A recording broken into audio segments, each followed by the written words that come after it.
set to upbeat music. A photo celebrates two men with black jihadi flags burning an American flag.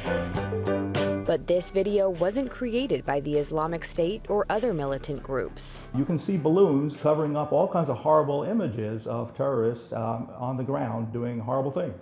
And that's not created by the people expressing affiliation with terrorism. It's created by Facebook itself. These auto-generated celebration videos and business pages, including this one of an al-Qaeda group that features the bombing of the USS Cole, are part of a complaint filed with the Securities and Exchange Commission against Facebook. In documents obtained by the Associated Press, an anonymous whistleblower alleges the social networking giant has been misleading shareholders by exaggerating its success in removing content that glorifies extremist groups. In the face of criticism, CEO Mark Zuckerberg has repeatedly highlighted the company's ability to weed out the content using artificial intelligence. We now have AI systems that can identify and take down 99% of the Al-Qaeda and ISIS-related content in our system before a human even flags it to us. That's just stretching the imagination to beyond incredulity. Amr Al-Assam is a professor of history and anthropology at Shawnee State University in Ohio. His research was cited in the SEC complaint against Facebook. He and other Syrians have been tracking the looting and smuggling of antiquities. He says the activity on Facebook is helping fund the Islamic State and other groups. It's a very convenient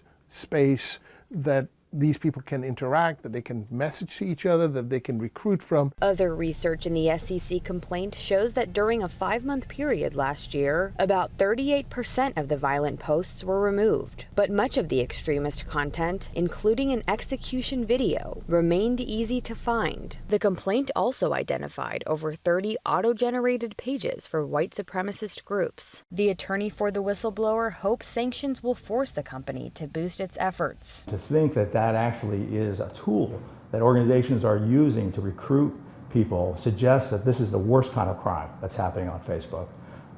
And we feel like we have a responsibility to put an end to that. In a statement to the AP, Facebook said, quote, "We are detecting and removing terrorism content at a far higher success rate than even 2 years ago. We don't claim to find everything, and we remain vigilant in our efforts against terrorist groups around the world." Social media companies have broad protection in U.S. law from liability stemming from the content that users post on their sites. The question raised in the complaint is what happens when Facebook itself generates the content. Krista Fourier, Associated Press.